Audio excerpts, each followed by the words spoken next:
Le Corbeau d'Edgar Allan Poe. Lu par Clément Stupnicki, pour la chaîne La Flemme de lire. Une fois sur le minuit lugubre, pendant que je méditais faible et fatigué sur maintes précieux et curieux volumes d'une doctrine oubliée, pendant que je donnais de la tête presque assoupie, soudain il se fit un tapotement, comme de quelqu'un frappant doucement, frappant à la porte de ma chambre. C'est quelques visiteurs, murmurai-je, qui frappent à la porte de ma chambre. Ce n'est que cela et rien de plus. Ah, distinctement, je me souviens que c'était dans le glacial décembre, et chaque tison brodait à son tour le plancher du reflet de son agonie. Ardemment je désirais le matin.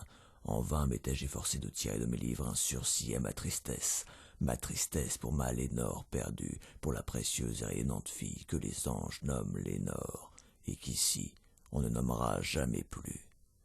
Et le soyeux, triste et vague bruissement des rideaux pourprés me pénétrait, me remplissait de terreurs fantastiques, inconnues pour moi jusqu'à ce jour, si bien qu'enfin, pour apaiser le battement de mon cœur, je me dressai répétant « C'est quelques visiteurs qui sollicitent l'entrée à la porte de ma chambre, quelques visiteurs attardés sollicitant l'entrée à la porte de ma chambre, c'est cela même et rien de plus. » Mon âme en ce moment se sentit plus forte.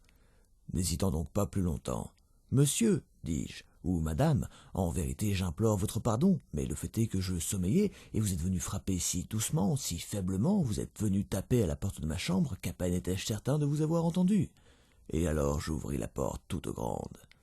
Les ténèbres, et rien de plus. Scrutant profondément ces ténèbres, je me tins longtemps plein d'étonnement, de crainte, de doute, rêvant des rêves qu'aucun mortel n'a jamais osé rêver. Mais le silence ne fut pas troublé, et l'immobilité ne donna aucun signe, et le seul mot proféré fut un nom chuchoté. Lénore. C'était moi qui le chuchotai, et un écho à son tour murmura ce mot. Lénore. Purement cela, et rien de plus. Rentrant dans ma chambre et sentant en moi toute mon âme incendiée, j'entendis bientôt un coup un peu plus fort que le premier. Sûrement, dis-je, sûrement il y a quelque chose aux jalousies de ma fenêtre. Voyons donc ce que c'est et explorons ce mystère. Laissons mon cœur se calmer un instant et explorons ce mystère. C'est le vent et rien de plus. Je poussai alors le volet, et, avec un tumultueux battement d'ailes, entra un majestueux corbeau digne des anciens jours. Il ne fit pas la moindre révérence, il ne s'arrêta pas, il n'hésita pas une minute, mais avec la mine d'un lord ou d'une lady, il se percha au-dessus de la porte de ma chambre. Il se percha sur un buste de Pallas juste au-dessus de la porte de ma chambre. Il se percha, s'installa, et rien de plus. Alors cet oiseau d'ébène, par la gravité de son maintien et la sévérité de sa physionomie induisant ma triste imagination à sourire. Bien que ta tête, lui dis-je, soit sans huppe et sans cimier, tu n'es certes pas un poltron, lugubre et ancien corbeau, voyageur parti des rivages de la nuit. Dis-moi quel est ton nom, Seigneur, à l'au rivage de la nuit plutonienne. Le corbeau dit « Jamais plus ». Je fus émerveillé que ce disgracieux volatile entendît si facilement la parole, bien que sa réponse n'eût pas un bien grand sens et ne me fût pas d'un grand secours. Car nous devons convenir que jamais il ne fut donné à un homme vivant de voir un oiseau au-dessus de la porte de sa chambre, un oiseau ou une bête sur un buste sculpté au-dessus de la porte de sa chambre, se nommant d'un nom tel que jamais plus. Mais le corbeau, perché solitairement sur le buste placide, ne proféra que ce mot unique, comme si dans ce mot unique il répandait toute son âme. Il ne prononça rien de plus, il ne remua pas une plume, jusqu'à ce que je me prisse à murmurer faiblement « D'autres amis se sont déjà envolés loin de moi. Vers le matin, lui aussi, il me quittera, comme mes anciennes espérances déjà envolées. » L'oiseau dit alors « Jamais plus ». Mais le corbeau induisant encore toute ma triste âme à sourire, je roulai tout de suite un siège à coussins en face de l'oiseau et du buste et de la porte. Alors, m'enfonçant dans le velours, je m'appliquai à enchaîner les idées aux idées, cherchant ce que cet augural oiseau des anciens jours, ce que ce triste, disgracieux, sinistre, maigre et augural oiseau des anciens jours voulait faire entendre en croissant son jamais plus. Je me tenais ainsi, rêvant, conjecturant, mais n'adressant plus une syllabe à l'oiseau, dont les yeux ardents me brûlaient maintenant jusqu'au fond du cœur.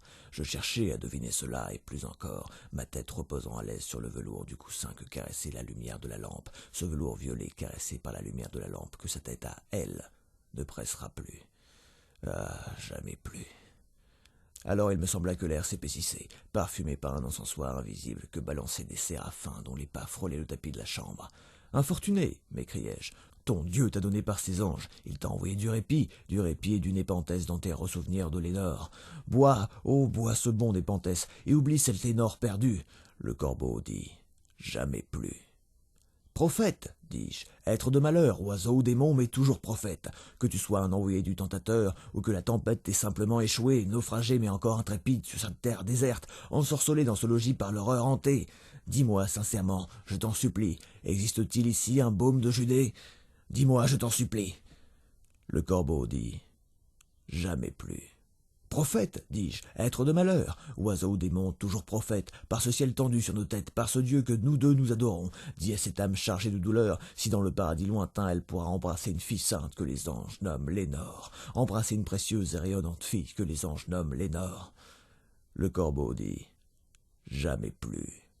Que cette parole soit le signe de notre séparation, oiseau ou démon, hurlai-je en me redressant. Rentre dans la tempête, retourne au rivage de la nuit plutonienne, ne laisse pas ici une seule plume noire comme souvenir du mensonge que ton âme a proféré. Laisse ma solitude inviolée, quitte ce buste au-dessus de ma porte, arrache ton bec de mon cœur et précipite ton spectre loin de ma porte. Le corbeau dit, jamais plus. Et le corbeau immuable est toujours installé sur le buste pâle de Pallas, juste au-dessus de la porte de ma chambre, et ses yeux ont toute la semblance des yeux d'un démon qui rêve, et la lumière de la lampe en ruisselant sur lui projette son ombre sur le plancher, et mon âme hors du cercle de cette ombre qui gît flottante sur le plancher ne pourra plus s'élever. Jamais plus. Lu par Clément Stupniki, pour la chaîne La Flemme de Lire.